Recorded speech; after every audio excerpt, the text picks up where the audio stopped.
సభ అధ్యక్షులు మిత్రులు ప్రొఫెసర్ గారి వినోద్ కుమార్ గారు మరియు వేదికను అలంకరించిన పెద్దలు, మిత్రులు, స్నేహితులు, శ్రేయాభిలాషులారా, ఈరోజు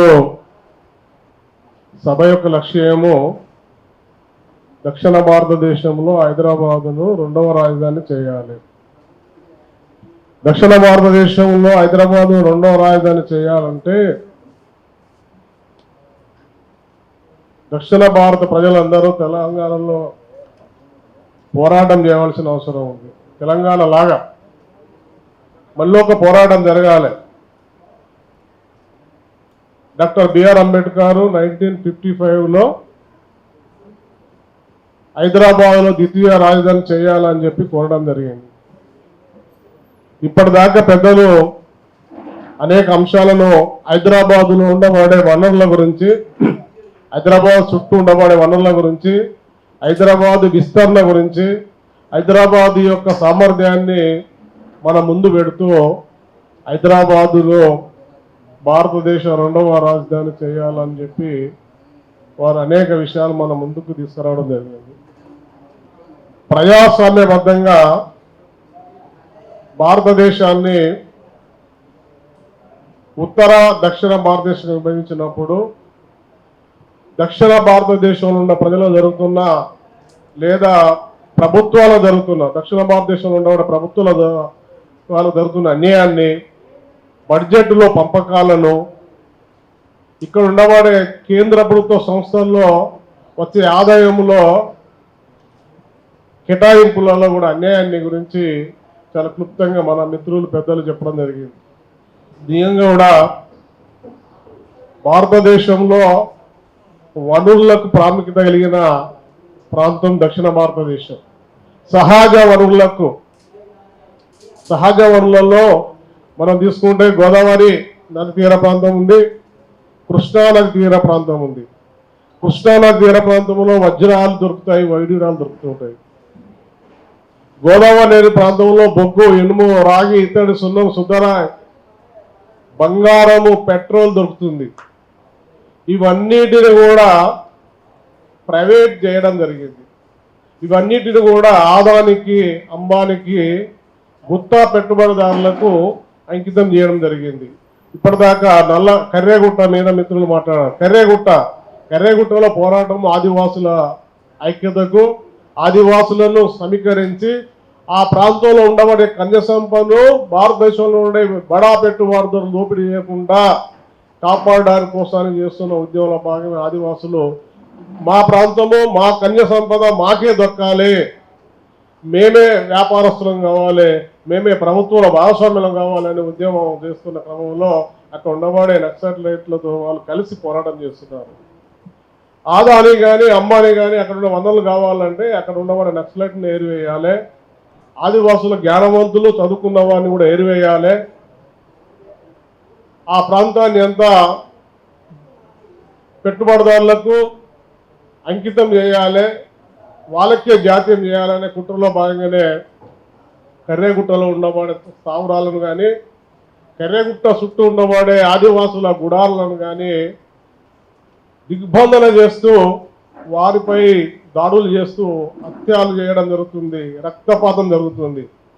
ఇది మన ఉత్తర తెలంగాణలో ఉండబడే గోదావరి నది తీర ప్రాంతం నుంచి, ఉత్తర తెలంగాణ ఉండే గోదావరి నది తీర ప్రాంతం నుంచి వెళ్ళి తీసుకుంటే ఛత్తీస్గఢ్ వరకు ఉండబడే ప్రకృతి సంపదలు ఏవైతున్నాయో వాటిని కొల్లగొట్టడానికి ప్రయత్నం జరుగుతుంది. నేను రౌద్రం అనే ఒక కవితల సంపుటి తీశాను. దానికి బ్రదరు శ్రీనివాస్ గారు కూడా వచ్చారు. అక్కడ ఒక పాంప్లెట్స్ కూడా రిలీజ్ చేశాను.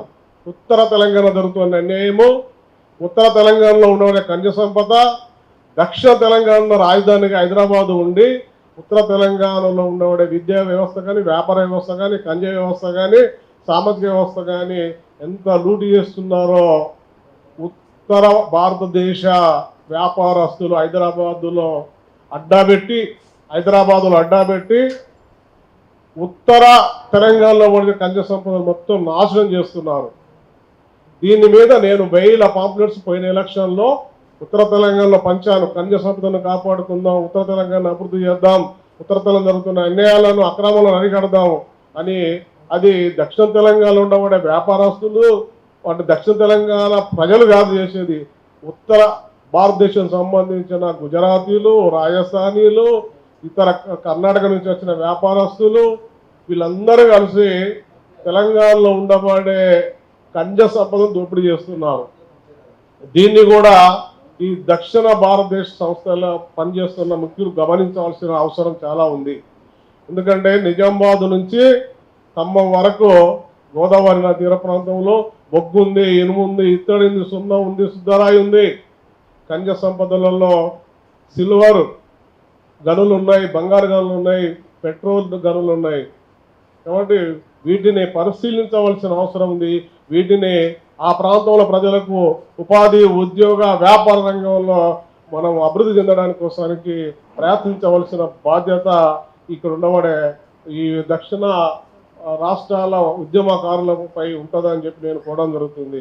అట్లనే హైదరాబాదులో నీకు సూర్యాపేట ప్రాంతాన్ని తీసుకుంటే, హైదరాబాద్ నుంచి నల్గొండ సూర్యాపేట ప్రాంతం తీసుకుంటే ఇక్కడ సిమెంట్ రాయి ఉంది.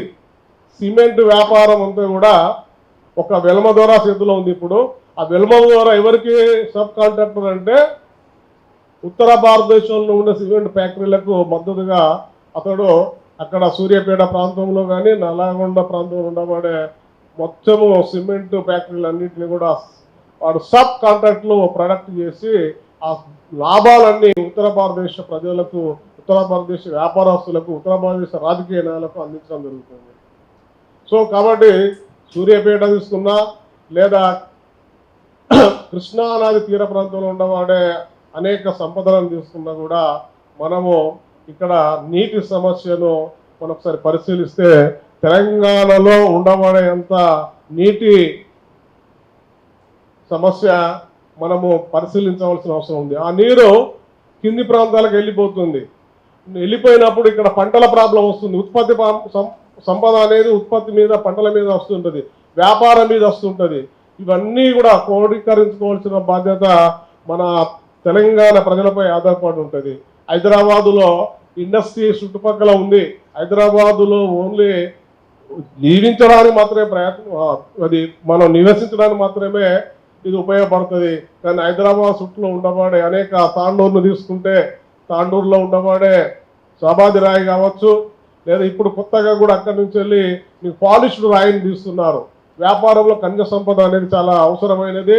మీరు ఒక్కసారి మీరు ఈ యొక్క ట్రేడ్కి సంబంధించిన అంశాలను మనం ఇంకా సలసల శ్రీనివాస్ గారు చెప్పినట్టుగా అనేక అంశాలను కూడా వీళ్ళు తీసుకొని పరిశీలించవలసిన అవసరం ఉంటుంది. కాబట్టి మిత్రులారా, తెలంగాణ ప్రాంతంలో ఉండబడే సంపద తెలంగాణ ప్రజలకు దక్కాలే. తెలంగాణ ప్రాంతంలో ఇందిరాగాంధీ ఏర్పాటు చేసిన ఫ్యామిలీ ప్లానింగ్ను నిజాయితీగా పాటించడం ద్వారా ఇక్కడ జనాభా తగ్గడం జరిగింది. దక్షిణ భారతదేశంలో రేపు డీలిమిటేషన్ జరిగితే ఇక్కడ ఎంపీలు, ఎమ్మెల్యేలు తగ్గడానికి అవకాశం ఉంటుంది. కాబట్టి ఎంపీ, ఎమ్మెల్యేల సంఖ్యను కూడా పెంచుకోవడానికి ఈ డీలిమిటేషన్ వ్యతిరేకించడమా లేదా డీలిమిటేషన్ మా ప్రాంతానికి సంబంధించిన ప్రజల జనాభా ప్రాతిపదిక మీద మాకు ప్రత్యేకమైన ఎంపీల కోటాను అందించాలని చెప్పి పోరాటం చేయడం అనేది చాలా అవసరము. పార్లమెంటులో మన యొక్క సంఖ్య లేకపోతే దక్షిణ భారతదేశాన్ని వాళ్ళు పిండి పిప్పి చేసి దీన్ని దోపిడీ చేయడానికి అవకాశం ఎక్కువ ఉంటుంది. కాబట్టి పార్లమెంట్లో డీలిమిటేషన్ వ్యతిరేకించడానికి ఉద్యమం చేయాలి, లేదా దక్షిణ భారతదేశంలో ఉండబడే అన్ని రాష్ట్రాల యొక్క ఎంపీల సంఖ్య పెంచడానికి కోసానికి ప్రయత్నం చేయాలి. అట్లాగనే ఎమ్మెల్యేల సంఖ్య పెంచడానికి ప్రయత్నించాలి. ఆ ఎమ్మెల్యేలకు పంచడంలో పాటుగా భారతదేశంలో నియంగా కూడా మొన్న ప్రకటించిన జనాభా లెక్కలు ఏదైతే ఉందో, కుల జనాభాలు ఏవైతే ఉన్నాయో వాటిని కులాల వారిగా ఖచ్చితంగా మొన్న జరిగిన కాంగ్రెస్ పార్టీ చేసిన తెలంగాణలో నా ఇంటికి రాలేదు, నన్ను అడగలేదు. మా ఇంట్లో ఉండబడే కిరాయి వాళ్ళను కూడా వాళ్ళు లెక్కల్లో రాసుకోలేదు, కానీ ప్రకటించడం జరిగింది. అట్లా కాకుండా ప్రతి ఇంట్లో మీకు ఏఐని ఉపయోగించినా లేదా టెక్నాలజీని ఉపయోగించినా కానీ మానవ వనరులతోటి మాత్రమే ఖచ్చితంగా ఇంటింటికి వెళ్ళి జనాభా లెక్కలు కులపరంగా, మతపరంగా, ప్రాంతపరంగా ఇక్కడికి ఉత్తర భారతదేశం నుంచి వచ్చి ఇక్కడ ఉంటున్న వాళ్ళను కూడా గుర్తించవలసిన అవసరం అందులో ఉంటుంది. కాబట్టి మీరు దాన్ని కూడా ప్రపోజల్ చేయాల్సిన అవసరం ఉంటుంది. జనాభా ప్రాతిపదిక మీద సంపదను పంచడం జరుగుతుంటుంది. సంపదలో భాగమే దక్షిణ భారతదేశానికి అన్యాయం జరుగుతుంది. దక్షిణ భారతదేశ ప్రజల యొక్క హక్కులను కాలరాయడం జరుగుతుంది.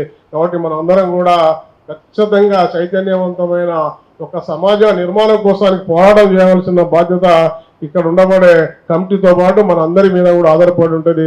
దక్షిణ దేశ ప్రజలు జ్ఞానవంతులు, ఉద్యమకారులు, పోరాట వీరులు, నీతికి నిజాయితీకి సమాజ మార్పుకు కోరుకునే ప్రజలు దక్షిణ భారతదేశ ప్రజలు. అక్కడ ఉత్తర భారతదేశ ప్రజలకు ఒకటి దోపిడీ మాత్రమే తెలుసు. మెజారిటీ ప్రజలు నిరక్షరాస్యులు ఇంకా అక్కడ ఉన్నారు.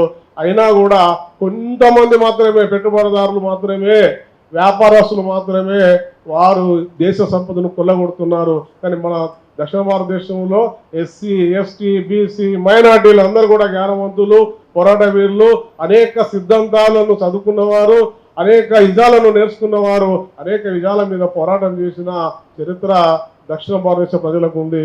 కాబట్టి మనం అందరం కూడా ఈ విషయాన్ని కూడా పరిగణలో తీసుకొని పోరాటం చేయవలసిన బాధ్యత మన అందరి మీద ఉంది అని నేను కోరుకుంటూ, నాకు ఈ సమయం ఇచ్చిన ఈ రాష్ట్ర కమిటీకి, కేంద్ర కమిటీకి నేను మనవి చేస్తున్నాను.